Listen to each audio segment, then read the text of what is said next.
Hello traders army, अभी setup पे चलते हैं। लाइव ट्रेड में आपको करके दिखाने वाला हूँ निफ्टी 50 के अंदर कैसे आउट ऑफ द मनी के अंदर आप जब ट्रेड प्लान करते हैं तो कैसे आपको ट्रेड प्लान करना चाहिए। आउट ऑफ द मनी में क्या होता है, सस्ता प्रीमियम में होता है जिसकी वजह से आप क्वांटिटी है वो ज़्यादा रखते हैं। लेकिन लोग क्या करते हैं, गलती करते हैं। आउट ऑफ द मनी में क्या है, सस्ते प्रीमियम को 40 रुपये का खरीदा, 50 रुपये का खरीदा, तो वो एक्सपेक्ट करते हैं कि वो प्रीमियम डबल हो जाए, 3 गुना हो जाए, 4 गुना हो जाए। ऐसे नहीं होता है।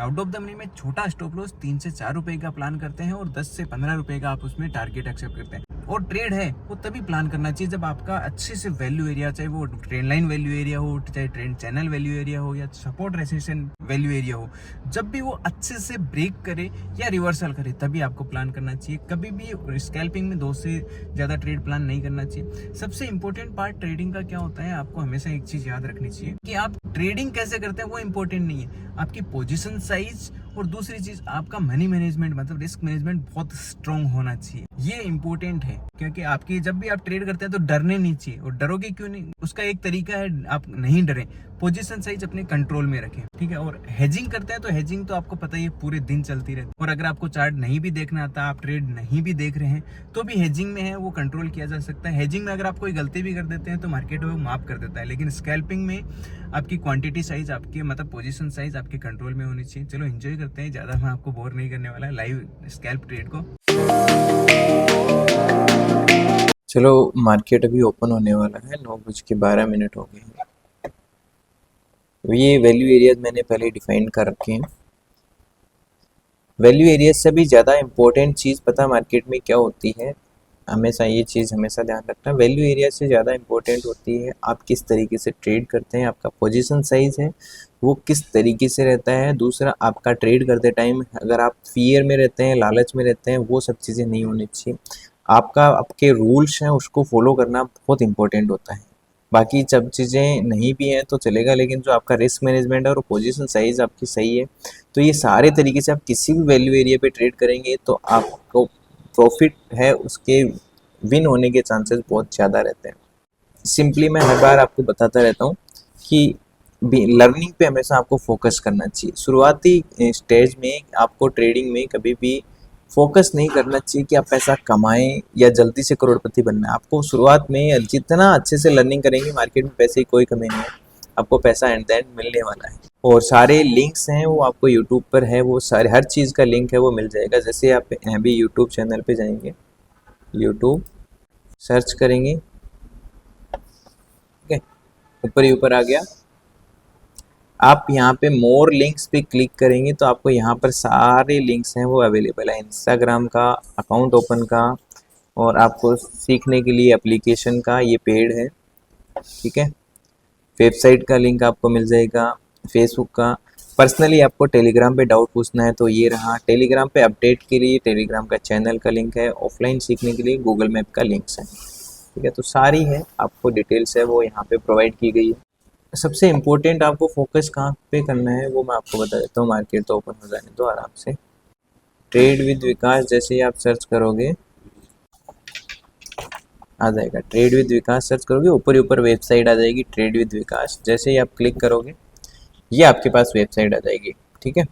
यहाँ से आप डायरेक्ट एप्लीकेशन भी डाउनलोड कर सकते हो। आप जैसे ही ज्वाइन क्लास करके आप इनमें से दोनों में से कोई सा भी है, ये तो एल्गो ट्रेडिंग है, इसमें कंप्लीट आपको ऑप्शन हेजिंग, जैसे ये आपने ज्वाइन किया तो इसमें कंटेंट में जाके आप जैसे ही देखोगे इसमें सारी की सारी क्लासेस कंप्लीट जीरो से एडवांस तक है, ठीक है। स्टेप बाय स्टेप, नॉर्मल चीज़ें नहीं है, ऐसे नहीं है कि कुछ भी आपको सपोर्ट या बाय सेल करना बता दिया। कंप्लीट अकाउंट ओपनिंग से लेके technical analysis, option hedging, option scalping, chart के साथ ट्रेडिंग, बिना चार्ट के साथ ट्रेडिंग, कैसे आप 1 लाख से 1 करोड़ बना सकते हैं, 1 लाख से 1 करोड़ बना सकते हैं, वो भी बड़े रिस्क लिए बिना, महीने के 6 से 7% रिटर्न से। और उसके लिए कैसे आपको कंपाउंड करना होता है, और साथ में आपको ज़्यादा मार्केट में रिस्क नहीं लेना चाहिए। आप स्कैल्पिंग कर रहे हैं चाहे आप हेजिंग कर रहे हैं, दोनों एक ही कोर्स में, दोनों में कभी भी मैं अपने ट्रेडिंग फैमिली को दोनों अलग अलग चीज़ें प्रोवाइड नहीं करता कि स्कैल्पिंग के लिए अलग कोर्स खरीदो, हेजिंग के लिए अलग खरीदो।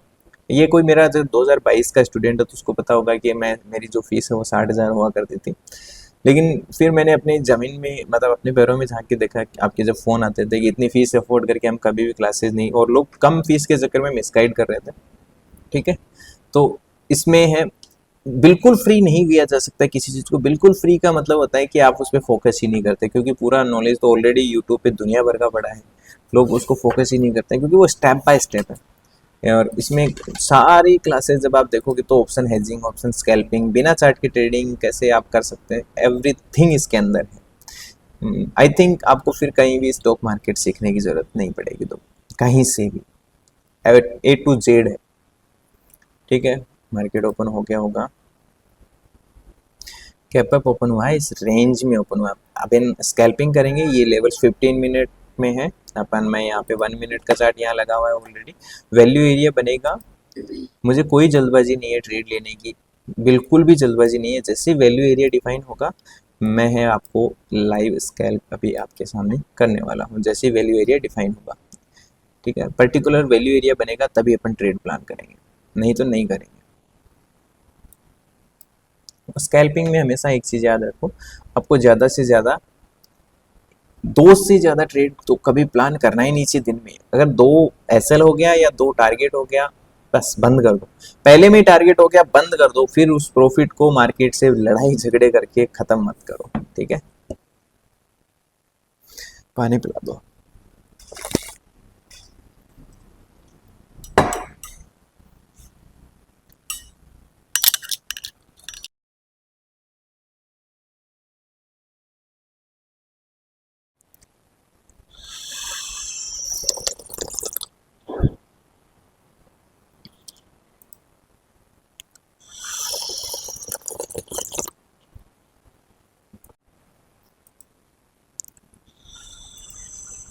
आउट ऑफ द मनी के प्रीमियम को कैसे प्लान करते हैं छोटे प्रॉफिट के लिए, मतलब छोटा टारगेट उसमें रखा जाता है। एक अच्छा ब्रेकआउट मिल रहा है, यहाँ पे अपन प्लान करते हैं 700 quantity.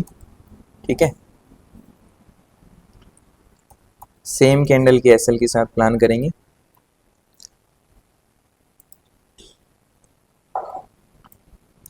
Out of the money में कभी भी प्रीमियम ये नहीं है कि 50 रुपये का खरीदा है तो वो 100 रुपये का हो जाएगा।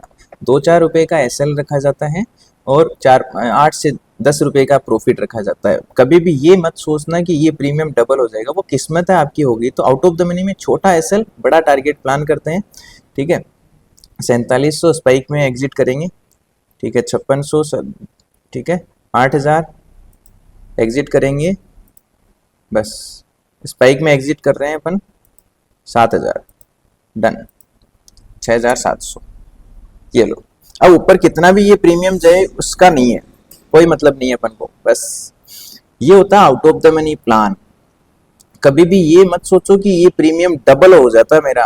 हो सकता है अभी एक कैंडल और बने तो ये प्रीमियम डबल भी हो सकता है। ठीक है, लेकिन आपका जब एसएल ही प्लान 2000 का है तो आपको जितना रनिंग कैंडल में मिले उतना ले लेना चाहिए। ये होता है डिसिप्लिन। कभी भी, क्योंकि ये वैल्यू एरिया कितना अच्छा डिफाइन हो चुका है, जैसे ये ब्रेक हुआ तो ब्लास्ट होना बहुत ज्यादा जरूरी है। आउट ऑफ द मनी क्यों करके बताया, क्योंकि बहुत लोग हैं वो आउट ऑफ द मनी को सही तरीके से नहीं करते हैं। आउट ऑफ द मनी को सही तरीके से करने का मतलब मैं आपको बताता हूँ क्या होता है। आउट ऑफ द मनी में जैसे आपने 48 रुपये वाला प्रीमियम खरीदा, अब out of the money plan कर रहे हैं तो प्रीमियम आपको सस्ता मिलेगा। प्रीमियम सस्ता मिलेगा तो आप क्या क्वांटिटी बड़ी लोड करोगे। तो हमेशा याद रखो कि आउट ऑफ द मनी में आप कभी भी ये मत सोचो कि वो प्रीमियम डबल हो जाएगा। तो डबल हो जाएगा, लेकिन आपको कई बार स्पाइक में जितना मिल रहा है उसको लेके एग्जिट कर देना चाहिए हमेशा। हेलो, अभी देखो आपके सामने ही है, प्रीमियम है, अपन ने यहाँ पे एग्जिट किया और वहां से भी लगभग 15 पॉइंट ऊपर और चला गया है। हेलो, हाँ जी, बोलो। हाँ तो आ जाओ यार। आप आओगे तभी तो बताएंगे ना सर। अब पहले भी एक पता नहीं किस इंजीनियर के पास गया था, उसने कैंसिल कर दिया था बिना पूछे ही, उसकी तो रिपोर्ट डाल दी मैंने। आओगे तभी तो बताएंगे सर, इंटरनेट इश्यू आ रहा है।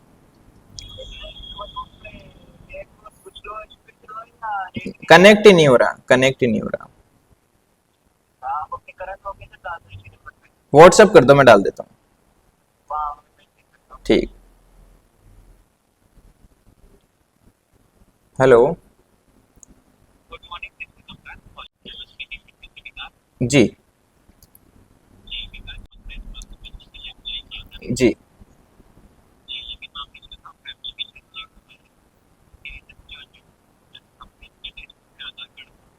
जी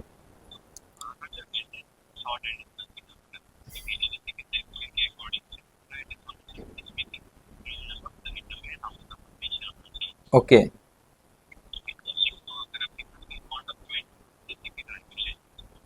बनवाया है सर, उसमें 10-15 दिन लगेंगे।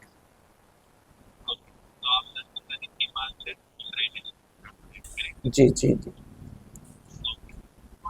ठीक। ठीक।